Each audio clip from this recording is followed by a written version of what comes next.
AWS just shipped the biggest update to S3 in the last 5 years.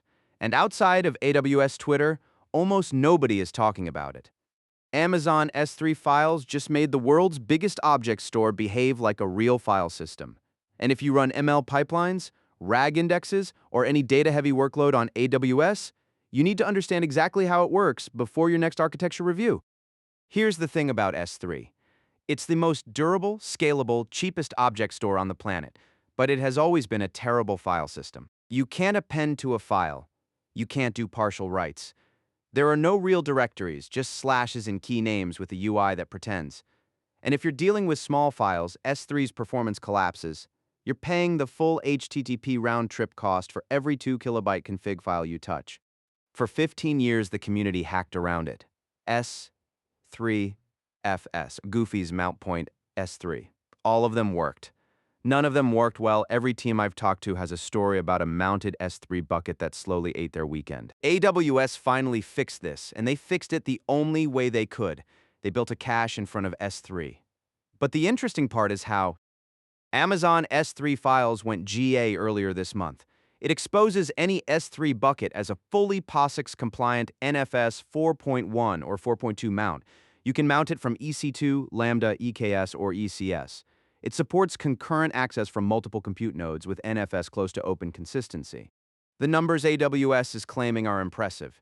About 1 millisecond latency for active data, multi-terabyte per second aggregate read throughput. And this is the critical bit. No third-party tooling, no fuse hacks, no mount points S3. It's a first-party service with the AWS SLA behind it. But the real story isn't the marketing numbers. It's the engineering decisions. Under the hood, S3 Files uses Amazon EFS as a high-performance cache tier sitting between your compute and your S3 bucket. AWS didn't invent a new caching fabric. They reused the one they've been scaling for 8 years. Smart. And here's the decision that makes this whole system work: the 128 kilobyte threshold. When you read a file smaller than 128 kilobytes, it gets loaded into the EFS cache tier on first access. Subsequent reads come from the cache at sub-millisecond latency. This is the sweet spot.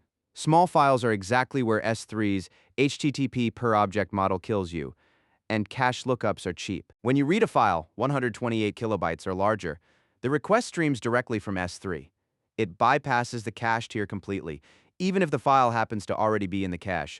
No S3 files cache charge, no extra latency, just raw S3 throughput, which is already excellent for large sequential reads. That 128 KB boundary is the whole design. Small files go through cache, big files go through S3. You can configure the threshold if your workload needs it.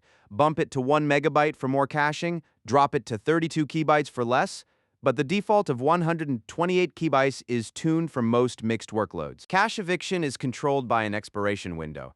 Default 30 days of inactivity. Unused files drop out of the fast tier automatically.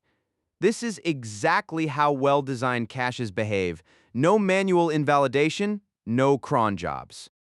Here's what AWS is not putting on the landing page. The high-performance tier costs 30 cents per gigabyte per month. That's 13 times more expensive for data that's sitting in the cache layer. You pay 3 cents per gigabyte for reads and 6 cents per gigabyte for writes on the cache tier. Metadata operations are metered as 4 kilobyte reads. Every operation has a minimum 32 kilobyte charge, rounded up. This means S3 files is cheap if your cache hit rate is low. Most of your data stays in S3 at S3 prices, and only the hot working set lives in the expensive tier. It gets expensive fast if your entire dataset becomes hot. Know your access pattern before you mount. And one hard limitation, S3 files does not work with Glacier Flexible Retrieval, Glacier Deep Archive, or Intelligent Tiering Archive tiers. You have to restore those first through the normal S3 API before they're visible to the file system. Based on the architecture, here's my read on who this is for. Winners? ML training pipelines with large datasets where the hot working set is a small fraction of the total. RAG ingestion jobs on mixed-sized document corpora, data lakes with POSIX-dependent legacy tooling, Lambda functions that need to read small config files, containerized workloads that want file system semantics without standing up EBS volumes. Losers? Databases use EBS, write-heavy workloads, the cache write pricing will eat you alive. Streaming video pipelines with random large file access, direct S3 is fine. Cache layer adds no value. Any workload where the entire dataset is hot, you're paying 13 times more for no benefit. The general rule, if your file size is skew small and your access pattern is skewed hot, S3 files is a win. Otherwise, stay on what you have. Here's how I'm thinking about it for my own stack. For my RAG ingestion pipeline, 10 million documents, mixed PDFs, contracts, invoices, most under 128 kilobytes. S3 files looks like a direct win. The per file overhead of S3 for small documents has been a real cost driver. A cache layer tuned at the 128 kilobytes threshold maps exactly to that workload. For a video processing pipeline, I'd stay on EBS, large files, random access, write heavy. The math doesn't work. The lesson: know your file size distribution before you mount. Pull a histogram of your S3 bucket by size. Count the files under 128 kbs. If it's most of them, test S3 files this week. If it's a tiny minority, don't bother. Subscribe to Neeraj for more.